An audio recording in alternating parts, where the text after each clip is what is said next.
मिथुन राशि वाले बंधुओं, आप सभी का हृदय से अभिनंदन है, बहुत बहुत आभार है मिथुन राशि भिंड यूट्यूब चैनल में। तो मिथुन राशि वालों, अब ध्यान से समझो। होलिका से ठीक पहले अपने घर से निकाल फेंको ये 3 महा अपशगुनी भयंकर नकारात्मक चीजों को। आपने अनजाने में इन्हें अपने घर में रख रखा है, जगह दे दी है। कारण भी हम बताएंगे कि किस कारण से आपने इन्हें अपने घर में रखा है। लेकिन अब समय आ गया है कि जब आप इन चीजों से मुक्ति प्राप्त करें, इन्हें अपने घर से निकाल दें। कुछ चीजों को फेंकना है और कुछ चीजों को विशेष विधि विधान के साथ में हटाना है। यूं ही नहीं हटाना है, क्योंकि इन चीजों के पास अपनी खुद की बहुत ही शक्तिशाली ऊर्जा है। अब इन चीजों को इस समय पर आप अपने घर में रखेंगे तो जैसा कि हमने आपको बताया कि यह जो समय होता है 7 से 14 मार्च का, होलिका से ठीक पहले के 7-8 दिन होते हैं, इन्हें होलिका अष्टक कहा जाता है। इस समय पर नकारात्मक और सकारात्मक दोनों ही प्रकार की ऊर्जाएं बहुत ही प्रबल होती हैं, चरम सीमा पर होती हैं। इसके प्रभाव आपको अपने जीवन में स्पष्ट तौर पर दिखाई देने लगे होंगे। हमने पिछले कार्यक्रम में संकेत भी बताए थे, जैसे कि हल्का फुल्का स्वास्थ्य खराब रहना, आलस बहुत ज्यादा आना, बनते काम बिगड़ जाना और मान सम्मान की भी हानि होना और बिना मतलब के विवाद और झगड़े होना, जेबें खाली हो जाना। ये स्थितियां नकारात्मक हैं। सकारात्मक स्थितियां भी कुछ बनती हैं, आगे उनके विषय में बात करेंगे। तो फिलहाल हम आपको बता दें कि आपको इन 3 चीजों को आज अभी इसी वक्त अपने घर से निकाल देना है, हटा देना है, वरना होलिका दहन से पहले पहले आपकी खुशियों का दहन हो जाएगा, आपके सौभाग्य का दहन हो जाएगा, आपका जीवन नष्ट भ्रष्ट हो जाएगा। इसका कारण यह है कि ये चीजें नकारात्मक ऊर्जाओं को, पैशाचिक शक्तियों को, प्रेतों को आकर्षित कर रही हैं और ये धीरे धीरे आपके घर में कब्जा करती जा रही हैं। याद रखना कि जब पैशाचिक शक्तियां, प्रेत, भूत, नकारात्मक शक्तियां जीवन में प्रवेश करते हैं तो एकदम से कोई बड़ा संकेत नहीं दिखाते, लेकिन धीरे धीरे इनका कब्जा बढ़ता चला जाता है और फिर एक समय ऐसा आता है कि जातक अपने जीवन की अंतिम सीमा पर आकर खड़ा हो जाता है, उससे फिर कुछ भी नहीं सूझता है और काल का ग्रास बन जाता है। तो बस ऐसी भयंकर नकारात्मक चीजों को आपको आज अपने घर से जरूर निकाल देना है।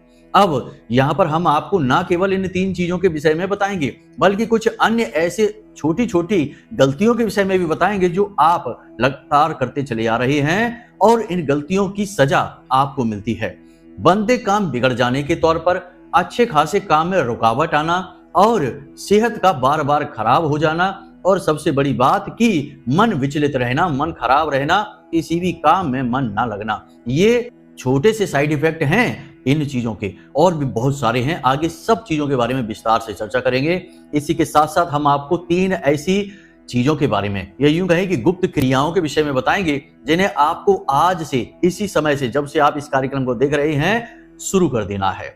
ये क्रियाएं इतनी सकारात्मक हैं कि ये आपके जीवन में कहीं से भी लाएं, कैसे भी लाएं, ढूंढ कर लाएं, खुशियों को लेकर आएंगे। जी हाँ बंधुओं, सबसे बड़ी चीज कि आपके जीवन में स्थायी लक्ष्मी, अष्ट लक्ष्मी का वास हो जाएगा, जिसे हम विष्णु लक्ष्मी कहते हैं, जो महालक्ष्मी नारायण श्री हरि विष्णु के साथ आती हैं, वे आपके घर में निवास करने लग जाएंगे। जी हाँ बंधुओं, बड़ा ही अद्भुत कार्यक्रम है और बड़े ही अद्भुत प्रयोग है जो हम आपको आज बताने जा रहे हैं। पूरे चित्त के साथ आप इस कार्यक्रम को ध्यान से देखना, समझना, जरूरत पड़े तो चीजों को नोट करते चलना। आपका जीवन ना बदल जाए तो फिर कहना। बंधु, हम गारंटी लेते हैं इस बात की।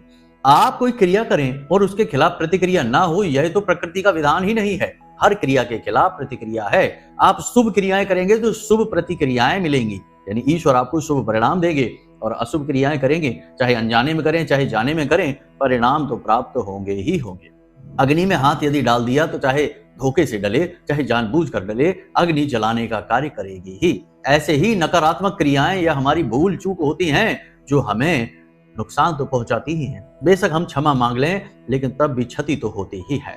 तो बस बंधुओं, यहां तक आप समझ चुके हैं कि आज के इस कार्यक्रम में आपके आने वाले दिनों की तैयारियों के विषय में है। ठीक वैसे ही जैसे परीक्षा आने से पहले विद्यार्थी कठोर तैयारी शुरू कर देता है कुछ दिन पहले से, वैसे ही आपको इस होलिका दहन की रात्रि के लिए तैयारियां करनी है, क्योंकि इस होलिका दहन में आपकी संपूर्ण नकारात्मकताओं को दहन करना है, आपको नष्ट करना है, समाप्त करना है, ताकि इसके बाद आपकी हर योजना कामयाब हो, आपका हर निर्णय सफल हो और आप कामयाबी की मार्ग पर दौड़ लगा जाएं। जी हाँ बंधु, यही तो हमारा उद्देश्य है। तो चलिए बंधु, कार्यक्रम को शुरू करते हैं। कमेंट में पूरे प्रेम के साथ लिख डालना, जय माई की, जय मां भद्रकाली।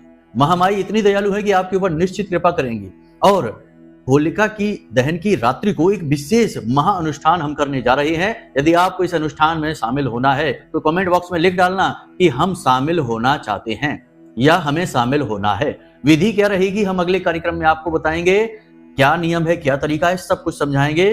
बस अभी आपकी सहमति जानना चाहते हैं तो आप कमेंट बॉक्स में लिख देना कि हम भी शामिल होना चाहते हैं, बस हम समझ जाएंगे। तो चलिए बंधु, अब कार्यक्रम को शुरू करते हैं। कब आप जीवन में तरक्की करेंगे, कब आपके जीवन में बाधाएं आएंगी, कब रोग आएंगे, कब दुर्घटना होगी, कब आपकी संतान होगी, कब आपका विवाह होगा, ये सारी बातें जानने का क्या तरीका है। अक्सर लोगों के मन में यह उत्सुकता रहती है। या फिर जीवन में इतनी उथल पुथल क्यों है, परेशानियां क्यों हैं, क्यों हर पल केवल और केवल टेंशन है, कोई भी काम कर लो उसमें कामयाबी नहीं मिलती है। इन सब का कारण बताना और उनका समाधान कहां से प्राप्त होगा, केवल एक ही मार्ग है, आपकी कुंडली। आपके पैदा होते ही आपके पूरे जीवन की कहानी ग्रह नक्षत्रों के आधार पर लिख दी गई है। आपके जीवन की एक सिंगल घटना भी उस कुंडली के दायरे से बाहर नहीं जाएगी। यदि आपको भी अपने जीवन में श्रेष्ठ मार्गदर्शन की तलाश है और जीवन की समस्याओं का कारण जानना है तो नंबर हमने दे रखा है वीडियो में, इस नंबर पर फोन करिए। 10 बजे से 4 बजे के बीच कभी भी फोन करके अपनी डिटेल बताइए, एक छोटी सी दक्षिणा के साथ अपनी कुंडली का श्रेष्ठतम आकलन करवा डालिए। तो बंधुओं, हम जीवन में जो भी कुछ करते हैं उसके परिणाम हमें कैसे प्राप्त होंगे, अच्छे या बुरे? क्या ऐसा है कि हमारी मेहनत हम कर रहे हैं और उसका फल हमें मिल ही नहीं रहा है? तो निश्चित तौर पर कहीं ना कहीं किसी न किसी प्रकार की नकारात्मक ऊर्जा है। ये हमारे आसपास की ऊर्जाओं के वातावरण तय करते हैं कि हमें क्या मिलने वाला है। कभी कभी आपने देखा होगा कि अच्छी से अच्छी बात भी आप किसी को बताएंगे तो वह उसका उल्टा सीधा मतलब निकाल लेता है और आपकी अच्छी मानसिकता को भी गलत साबित कर देता है, लांछन आपके ऊपर लगा देता है। और कभी कभी यूं ही चलते फिरते दी गई सलाह किसी का जीवन बना डालती है। सब कुछ ऊर्जाओं का है, ऊर्जाओं का ही खेल है। जी हाँ बंधुओं, ईश्वर भी एक ऊर्जा स्वरूप ही है जो हमारे और आपके अंदर वास कर रहे हैं, कण कण में वास कर रहे हैं। उसी प्रकार जैसे सकारात्मक ऊर्जा ईश्वर की होती है वैसे ही नकारात्मक ऊर्जाएं भी होती हैं। याद रखना बंधुओं, यह विज्ञान भी कहता है और हमारा अध्यात्म तो बहुत पहले से ये बात कहता चला आ रहा है। अब यहाँ पर कौन सा जातक किस ऊर्जा के प्रभाव में है, इससे निर्णय होता है कि उसके जीवन में उसे कितने सुख प्राप्त होंगे या दुख प्राप्त होंगे। अब आपके जीवन में तो लगातार कष्ट चले ही आ रहे हैं। कभी आप कामयाबी की ऊंचाई पर चढ़ जाते हैं और कभी आप सीधे नीचे आ गिरते हैं, यानी जहां से शुरू किया वहीं पहुंच जाते हैं। और कभी कुछ ऐसे कष्ट हैं जो लगातार बने ही हैं, उनका अंत ही समझ में नहीं आ रहा है।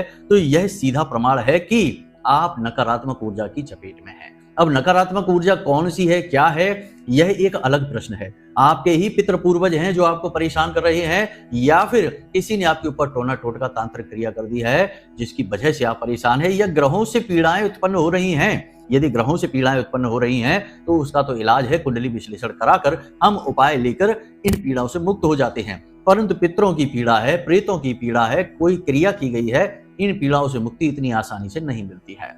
तो अब बंधुओं, आगे कार्यक्रम में हम आपको जो बताने जा रहे हैं वे बातें बेहद महत्वपूर्ण हैं, क्योंकि ग्रहों की पीड़ा तो हमें हमारी कुंडली के आधार पर मिल रही है और उसका समाधान हो जाता है। लेकिन जो नकारात्मक ऊर्जाएं हैं, कभी कभी हम उन्हें खुद अपनी गलती से अपने जीवन में आमंत्रित कर लेते हैं, अपनी भूल से उन्हें न्योता दे देते हैं, निमंत्रण दे देते हैं और वे हमारे घर में आ जाती हैं और हम पर उनका कब्जा हो जाता है, राज करना शुरू कर देती हैं। जी हाँ बंधुओं, तो वे गलतियां करने से तो हम कम से कम बचें, फिर उसके बाद रक्षा कवच अपना निर्माण कर लें और हम स्वतंत्र हो गए, फिर हमारे पास कोई नकारात्मक ऊर्जा नहीं आएगी। तो बस बंधुओं, आप ध्यान से समझिए। पहले हम बात करते हैं छोटी छोटी गलतियों के विषय में जो आपको इन 7 से 8 दिनों में भूल कर भी नहीं करनी है, यानी 7 से 14 मार्च के बीच भूल कर भी इन गलतियों को आपको नहीं करना है। जरा आप ध्यान से समझना। पहली गलती यह है कि किसी के द्वारा दिया गया मीठा आपको नहीं खाना है। कोई प्रसाद के रूप में देता है तब भी नहीं खाना है, कैसे भी दे आपको खाना नहीं है, हाथ में ले लेना, बाद में किसी एकांत जगह पर जाकर उसे छोड़ देना। जीव जंतु खा लेंगे, उनका कुछ नहीं, लेकिन आपने खा लिया, आपका विनाश हो जाएगा, क्योंकि कोई टोना टोटका आपके ऊपर कर सकता है। तो इससे बचकर रहना है, यह सावधानी है। दूसरा हम आपको बता दें कि इत्र लगाकर आपको कहीं नहीं जाना है। इत्र लगाकर जाना ऐसे में खतरनाक है, क्योंकि नकारात्मक ऊर्जाएं इत्र से आकर्षित होती हैं। इत्र शुक्र का प्रतीक है और शुक्र एक राक्षस ग्रह है, राक्षसों के गुरु हैं शुक्राचार्य, तो यहां से आपको बचना है। तीसरा, चौराहों पर, गली नुक्कड़ आदि पर आपको सोच समझकर गुजरना है।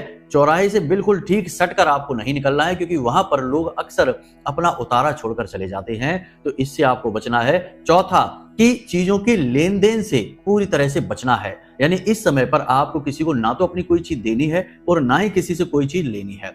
वस्त्रों की ही बात करें तो लोग वस्त्र ले लेते हैं ऐसे ही प्रयोग करने के बहाने से, और उनके अंदर कुछ ना कुछ ऐसी चीज डाल देते हैं, जैसे चांदी का बुरादा डाल दिया या काली मिर्च पीस कर डाल दी, मंत्र करके अभिमंत्रित करके लाल मिर्ची के कुछ बीज डाल दिए, तो वह टोटका हो जाएगा।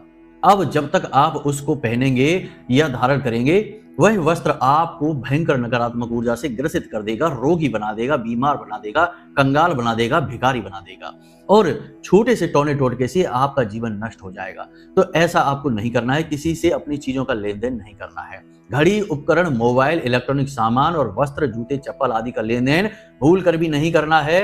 अगर करते हैं तो आप अपनी बर्बादी के खुद जिम्मेदार होंगे। यही तो वो गलतियां हैं जो हम जाने अनजाने में करते हैं।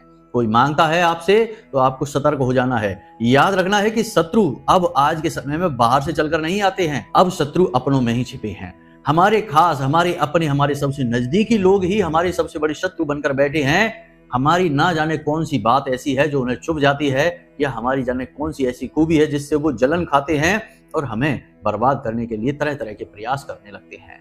और एक चीज आपको बता दें कि आज का जमाना मोबाइल का जमाना है। आज के युग में किसी को तांत्रिक होने की आवश्यकता नहीं है, फोन पर ही संपर्क करके तंत्र क्रियाएं की जा सकती हैं। आपका कोई फोटो किसी को भेज देगा तांत्रिक को, तांत्रिक वहां से आपके खिलाफ कोई ना कोई ऐसी तंत्र क्रिया कर देगा जिसे आप सहन नहीं कर पाएंगे। तो ऐसी भूलें अब नहीं करनी है, बहुत संभलकर सतर्क होकर रहना है। सबसे बड़ी बात, बाल और नाखून इन 8 दिनों में आपको नहीं काटने हैं। यदि आप काटते भी हैं यानी कटवाते भी हैं, तो इन दिनों पर आपको इन चीजों को सुरक्षित तरीके से जमीन में गाड़ देना है, दबा देना है। आपने देखा होगा कि विशेष मौकों पर, जैसे सावन के महीने में, नवरात्रि के दिनों में, या फिर ये होलिका अष्टक के दिनों में, लोग दाढ़ी नहीं बनवाते, बाल नहीं कटवाते, नाखून नहीं कटवाते। क्यों नहीं कटवाते? क्योंकि इन दिन में, इन काल में, इस समय पर नकारात्मक ऊर्जाएं और सकारात्मक ऊर्जाएं अपनी चरम पर होती हैं, उत्थान पर होती हैं। तो ऐसे में तंत्र मंत्र बहुत आसानी से किया जा सकता है। आपने अपनी दाढ़ी कटवाई, आपके बाल पड़े हुए हैं, बालों से तंत्र होता है और नाखूनों से भी तंत्र होता है, और बहुत शक्तिशाली मारण तंत्र होता है। तो लोग इससे बचने के लिए ऐसे नियम बनाकर बैठे हैं। हमारे शास्त्रों में भी ऐसे नियम इसीलिए बने हैं कि कहीं इस समय काल पर आपके ऊपर कोई क्रिया ना हो जाए, हानि ना हो जाए, तो इसकी सावधानी आपको रखनी है। तो यहाँ तक तो आपने सारी चीजें समझ ली हैं, नकारात्मक चीजें कैसे प्रभाव देती हैं। अब बात करते हैं उन 3 चीजों के विषय में। फिर उसके बाद हम आपको बताएंगे 3 ऐसी गुप्त महाशक्तिशाली क्रियाएं जिन्हें आपको आज से ही करना शुरू कर देना है। अष्टलक्ष्मी आपकी ओर आकर्षित होंगी, आपके घर में विराजमान हो जाएंगी। बहुत छोटी छोटी क्रियाएं हैं लेकिन बहुत शक्तिशाली हैं। तो पहले बात करते हैं इन नकारात्मक चीजों की। तो बंधु, आपके घर में कोई एक ऐसा सदस्य जो अब इस दुनिया से जा चुका है। कई बार हम देखते हैं लोगों के घरों में जाते हैं तो उनके यहाँ अस्थियां कलश में रखी रहती हैं। अब कोई किसी का प्रण होता है या किसी की कोई बात होती है, कुछ भी कारण हो, लोगों के घर में किसी भी पुरखे पूर्वज का अस्थि कलश नहीं होना चाहिए। खाली हो, भरा हो, कैसा भी हो, नहीं होना चाहिए। लोग कहते हैं कि गुरुजी हमने कसम खाई थी कि ये काम हो जाएगा, तब हम इनकी अस्थियां विसर्जित करेंगे, तब तक ये अस्थियां घर में ही रहेंगी। बंधु, आपका प्रेम है तो आप ऐसी बात कर रहे हैं, लेकिन जो इस संसार से चला गया, जा चुका है, वह अब इंसान नहीं है, वह अब वासना शरीर में रह रहा है, वह अब प्रेत है। जब तक आप इस क्रिया को रोक कर रखेंगे, वह आपके घर में ही चक्कर काटता रहेगा। और याद रखना कि उसका आपके साथ रिश्ता केवल तभी तक था जब तक वह देह में था, भौतिक शरीर में था। जैसे ही उसने भौतिक शरीर को त्याग दिया, वह प्रेत बन गया। और प्रेत किसी का सगा नहीं होता है, आपका पितृ ही क्यों ना हो, वह आपको ही बर्बाद करने में लग जाएगा। ऐसे लोगों के घर में हमने अक्सर ये देखा है कि कोई ना कोई बड़ा शराबी व्यक्ति होता है, कोई ना कोई जुआरी होता है, कोई ना कोई खुद ही अपने आप को बर्बाद करने में लगा हुआ होता है, और उन्हें इसकी भनक तक नहीं होती है कि इसका कारण क्या है। तो ये चीज बहुत खतरनाक है। यदि आपने घर में रख रखा है तो इसे विसर्जित करिए, मत रखिए अपने घर में। आप क्यों अपनी बर्बादी को खुद ही निमंत्रण दे रहे हैं, क्यों मिटना चाहते हैं? शास्त्र विरुद्ध है यह, इसे बिल्कुल भी मत करिए। तो इस एक चीज को ध्यान से समझ लीजिए कि इसे विसर्जित कर दीजिए। विधि विधान के साथ पंडित जी से चर्चा करिए और जो शास्त्रीय पद्धतियां हैं उनके अनुसार इनका निराकरण कर लीजिए, वरना आप मिट जाएंगे। हमसे लिखवा कर ले लीजिए कि आने वाले 4 से 6 महीनों में कोई ना कोई भीषण दुर्घटना, नकारात्मक घटना आपके जीवन काल में घटित हो जाएगी। क्योंकि यह होलाष्टक है। होलाष्टक बहुत ही खतरनाक होता है। भयंकर नकारात्मक ऊर्जाएं आपके आसपास घूम रही हैं, इन चीजों से आकर्षित होती हैं और आपको बर्बाद कर देती हैं। तो संभल कर रहना है। अब दूसरी चीज, यह भी आपके पितृ पूर्वजों से जुड़ी है।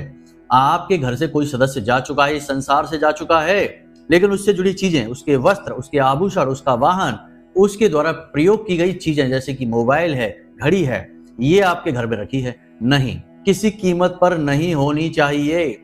शास्त्र कहते हैं कि जो व्यक्ति संसार से जा चुका है, उससे जुड़ी कोई भी चीज जब तक आपके घर में रहेगी, आपके पास रहेगी, आपके घर के किसी भी सदस्य के पास रहेगी, उस इंसान को मुक्ति प्राप्त नहीं हो सकती है। उसकी ऊर्जा उस चीज में कैद है।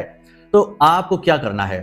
दो ही तरीके हैं, या तो उन्हें जल विसर्जित कीजिए या फिर किसी को दान में दे दीजिए। जैसे ही आप दान देते हैं, उस चीज से आपका अधिकार समाप्त हो जाता है और वह इंसान जो उससे जुड़ा हुआ है मुक्त हो जाता है। या फिर जल विसर्जित कर दीजिए, यही समाधान है। यदि नहीं करेंगे तो फिर से वही बात होगी कि वही व्यक्ति जो आपका अपना था, आपको लगता है कि आपका अपना है, वही व्यक्ति आपकी बर्बादी का कारण बन जाएगा। याद रखना बंधु, हमने देखा था एक सज्जन श्रीमान, उनके घर हम गए तो उनके पूजा घर में उनके पिताजी जो इस संसार में नहीं है, उनकी तस्वीर लगी भगवान की तस्वीर के ऊपर, यानी दीवार पर उन्होंने लगा रखी है। अलमारी भगवान की बनी है, जमीन से थोड़ा ऊंची, और ऊपर दीवार पर उन्होंने अपने पिताजी की तस्वीर लगा रखी है। जब हमने उनके घर में देखा तो उनकी सारी समस्याओं का कारण हमें समझ में आ गया। उनके 2 बच्चे थे, दोनों ही बच्चों ने मनपसंद विवाह कर लिए, वैवाहिक बंधन भी ठीक से नहीं चल पा रहे हैं। कोई शराब पीने लगा है, कोई अपनी बर्बादी खुद बुला रहा है, और एक बच्चा जिसका अच्छा व्यापार चलता था, अचानक से उसके जीवन में व्याधियां आ गई, व्यापार उसका डूब गया, बर्बाद हो गया। कहने का मतलब यह है कि वे बहुत ज्यादा परेशान थे। तभी उन्होंने हमको बुलाया था, तो हमने देखा उनकी परेशानी का कारण हमें स्पष्ट समझ में आ गया। हमने तुरंत उनके पूजा घर में से उस तस्वीर को निकलवाया और जिस तरह पितरों की तस्वीर को रखा जाता है, विधि विधान के साथ रखवा दिया, और फिर कुछ छोटी छोटी क्रियाएं भी बता दी जिन्हें उन्होंने करना शुरू किया। तो 2 से 3 महीनों में ही सारी चीजें व्यवस्थित हो गई। जो शराब पीता था उसने शराब पीना कम कर दिया, बहुत ही कम कर दिया, और छोटे बेटे का व्यापार भी ठीक ठाक चलने लगा। तो ये चीजें हैं, आपको लगता है कि आपके मन के अनुसार चलेंगी, भावनाओं के अनुसार चलेगी, लेकिन ऐसा कुछ भी नहीं है। ये आपके मन के अनुसार नहीं चलती हैं, इनके अपने विधान हैं, ईश्वरीय विधान है जो पहले से तय हैं, ये उन्हीं का पालन करेंगी। इस संसार से जाने के बाद आपका अपना कोई भी नहीं है। हाँ, आपके पितृलोक में बैठे हुए जो पितृ हैं, जो ऊर्ध्वगामी हैं, वे पितृ आपका हित जरूर करेंगे, लेकिन जो यही मृत्यु लोक में भटक रहे हैं, वे पितृ नहीं हैं, वे प्रेत हैं, और वे अपनी वासनाओं के वशीभूत होकर आपका हित नहीं करेंगे, अपनी जरूरतें पूरी करेंगे। समझ रहे हैं ना आप? तो ये चीजों से दूर रहिए, इसी में आपकी भलाई है। हमने आपको सारी चीज समझाई। अब अंतिम चीज है, इसे भी ध्यान से समझिए।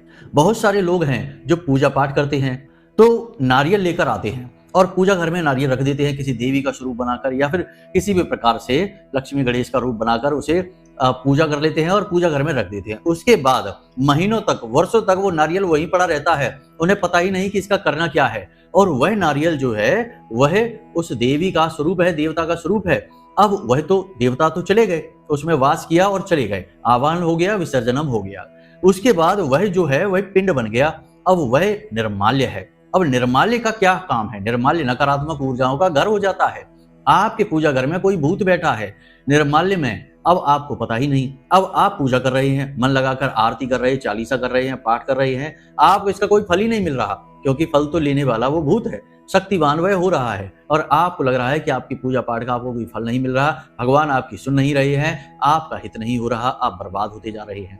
तो ये उल्टी गंगा बह रही है, यानी आपकी मेहनत और फल किसी और को। तो ऐसी कोई वस्तु जो निर्माल्य है, खासतौर से नारियल है या पूजा पाठ का कोई भी सामान जो अब प्रयोग नहीं हो रहा है, उसे उठाइए और जल विसर्जित कर दीजिए। अगर जल विसर्जित नहीं कर सकते हैं अभी, तो उसे एक थैली में भरिए और अपने घर की छत पर जाइए और घर की छत पर जो दक्षिणी दिशा है उस दिशा में उसे रख दीजिए। घर की छत पर दक्षिण दिशा में उसे रख दीजिए। फिर से बता दिया हमने, वह मृत्यु की ही दिशा है, निर्माल्य की ही दिशा है, वहीं पर उसे रख दीजिए, छत पर, अंदर नहीं रखना। जब कभी आपका जाना हो और नदी रास्ते में पड़े तो उसे लिए जाना और विसर्जित कर देना, ये क्रिया होती है। इसी के साथ साथ कुछ और चीजें भी हो गई जो हम आपको बता दें, जैसे कि कोई रक्षा कवच बनाते हैं किसी प्रकार का, जैसे हमने ही आपको बता दिया कि कोई रक्षा कवच है, काली मिर्च का है या फिर लौंग का है या किसी अन्य प्रकार का है। अब वह रक्षा कवच आपके घर के मुख्य दरवाजे पर लगा है, लेकिन आपके घर में कोई सूतक पातक हो चुका है। तो अब जब ऐसी स्थिति में कोई सूतक पातक हो जाता है तो घर में रखी हर एक पूजा पाठ की चीज जो भी है वो सब दूषित हो जाती है। जो रक्षा कवच आपने घर पे अपने लगाया घर के मुख्य दरवाजे पर, वही भी दूषित हो चुका है। आपको इसके बारे में पता नहीं है, महीनों से वर्षों से वह रक्षा कवच वहीं पर टंगा हुआ है और आपको लगता है कि यह आपके जीवन में खुशियां लेकर आएगा, लेकिन वह तो दूषित हो चुका है, नकारात्मक हो चुका है। अब वह सकारात्मक की जगह नकारात्मक ऊर्जा को आकर्षित करेगा। तो ऐसे घरों में भी हमने देखा कि कभी भी बरकत नहीं आ पाती है। लाख प्रयास करें, घर में 4 लोग कमाने वाले हैं और 4 तरफ से पैसा आ रहा है, तब भी घर में पैसा रुक नहीं पा रहा है। किसी न किसी बहाने से पैसा निकल ही जाता है और लोग कहते हैं कि गुरुजी हम सब मिलकर पैसा कमाते हैं, तब भी हमारे घर में हमारे बैंक बैलेंस खाली है, हमारे पास कोई सेविंग नहीं है, कोई पैसा नहीं रुक रहा है। रुकेगा कैसे? आपने तो खुद ही बर्बादी अपनी बुला रखी है। तो ये आपको हटा देने हैं, रक्षा कवच हटा देने हैं। मुखौटे लगा देते हैं बहुत से लोग कि नजर वाला मुखौटा जो होता है वो लगा देते हैं और मुखौटा भी पुराना हो गया, घिस गया, पिट गया, लेकिन उसे हटा नहीं रही है। हटा दीजिए। ये चीजें खंडित होने के बाद नहीं रखी जाती हैं, निर्माल्य हो जाती हैं, इनकी अपनी खुद की ऊर्जाएं होती हैं। जब तक ये चीजें सही तरह से प्रयोग होंगी, इनकी ऊर्जा सकारात्मक रहेगी। जैसे ही ये चीजें दूषित होती हैं, खंडित होती हैं, निर्माल्य बनती है, इनकी ऊर्जाएं भयंकर नकारात्मक हो जाती हैं। तो बस इन चीजों को आप अपने घर से हटा दीजिए अभी इसी वक्त। अब आपको बताते हैं 3 क्रियाएं जो आपको आज से ही शुरू कर देनी है, जिससे अष्टलक्ष्मी आपके जीवन में आकर्षित होगी। पहली क्रिया कि आपको अपने घर में, पूजा घर में लक्ष्मी कलश स्थापित करना है।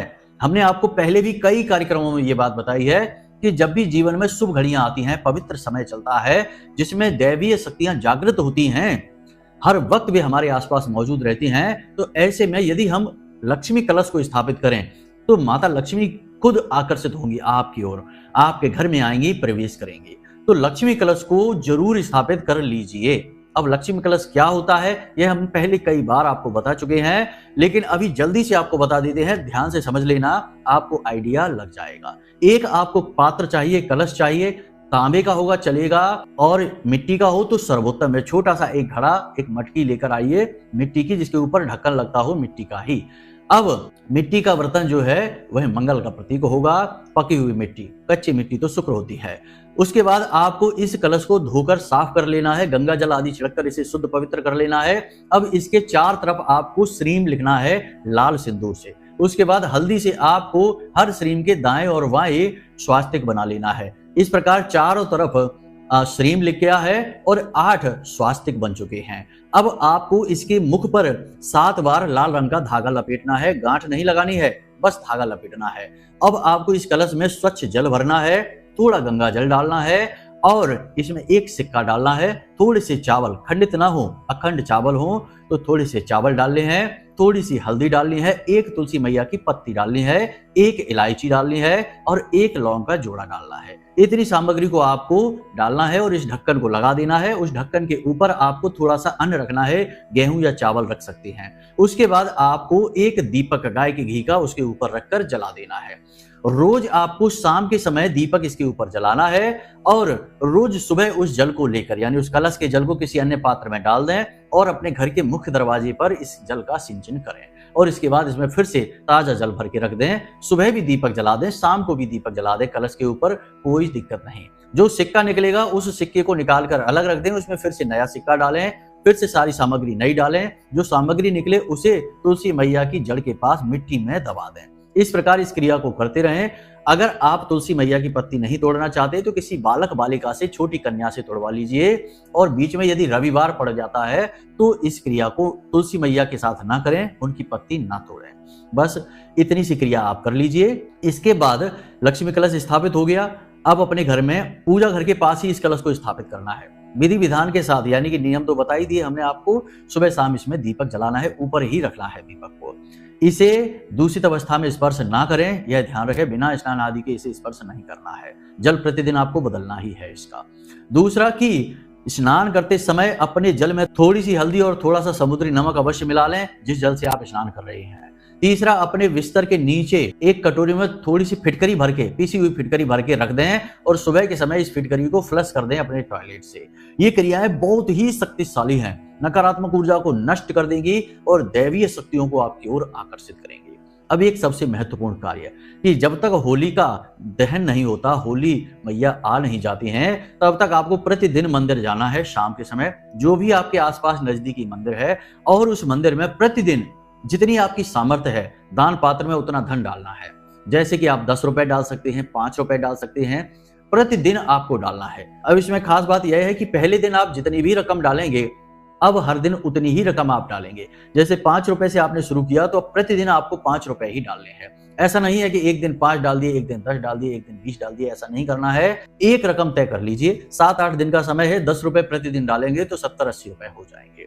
बहुत ही शक्तिशाली क्रिया है यह। जैसे ही आप इस क्रिया को पूर्ण करेंगे, होली के बाद हम आपसे कहते हैं कि तुरंत आपके घर में माता लक्ष्मी का आगमन होगा। कहीं ना कहीं से अचानक धन लाभ होगा, जहां से उम्मीद नहीं थी वहां से पैसा आएगा।